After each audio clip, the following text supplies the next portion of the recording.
BRS పార్టీని నడిపించే విధానం ఇదేనా? పార్టీని నడిపించే విధానం ఇదేనా? ఇట్లాంటి వ్యాఖ్యలు చేసిన అంటే పార్టీ సరైన పద్ధతిలో నడుస్తలేదు. దాంతోపాటు దేశం బయట సోషల్ మీడియా టీములను పెట్టి నా మీద దాడి చేస్తున్నారు అని చెప్పేసి మాట్లాడు. నిజంగా కూడా ఈ వ్యాఖ్యలు అయితే ఈ వ్యాఖ్య వెనక దేశం బయట సోషల్ మీడియాలు టీములు పెట్టి నా మీద దాడి చేస్తున్నటువంటి మాట వెనక 100% ఆమె చేసిన ఆరోపణ నిరారోపణం, అంటే నిరాధారమైన ఆరోపణ. నిన్న వాస్తవానికి కూడా ఎవరున్నారో బయట ఏందో ఇక వాళ్ళకే తెలవాలి. కానీ ఏ బలమైనటువంటి సోషల్ మీడియా ప్లాట్ఫామ్ కూడా కవిత ఇష్యూను టేకప్ చేయలే అసలు.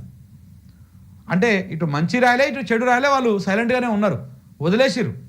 సరే ఏమవుతుందో పార్టీ ఇంటర్నల్ వ్యవహారము, ఆ పార్టీలో ఉన్నటువంటి వాళ్ళు తేల్చుకున్న తర్వాతనే వేయాలని చెప్పేసి ఎవరు కూడా ఏం చేయలేదు.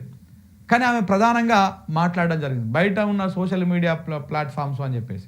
ఇదంతా పార్టీని బదనాం చేసేటువంటి వ్యవహారం లెక్కనే కనిపిస్తుంది. ఎందుకంటే బయట పెట్టి నడిపిస్తున్నారంట అని చెప్పేసి ఇప్పటికే కేటీఆర్ మీదనో పార్టీ మీదనో ఒక ఆరోపణలు ఉన్నాయి. ఈ నేపథ్యంలో ఏమిటో మాట్లాడడం కూడా అది కాదు.